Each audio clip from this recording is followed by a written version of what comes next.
You can wander these gardens at leisure. You can take the children out into the forested area where they can have a play in the wonderful little secret climbing frames. For anybody who maybe don't have the great mobility, it's actually a very small area for them to wander around at their leisure. There's lovely seats for you to sit down and enjoy.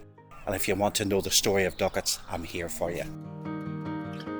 We have a wonderful garden of 40 acres of formal and informal gardens. We have many trees of both native and non-native exotic trees.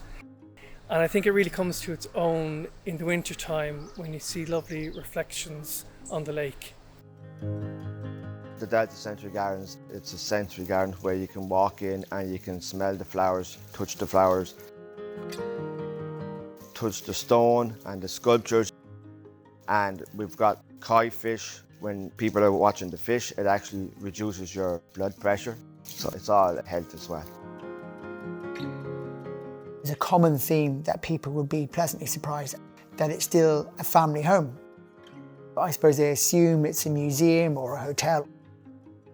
And that, I suppose, is quite unusual because there's not many places still lived in and still run by the family. I hope when people come and visit us, they can feel that it doesn't feel like a museum.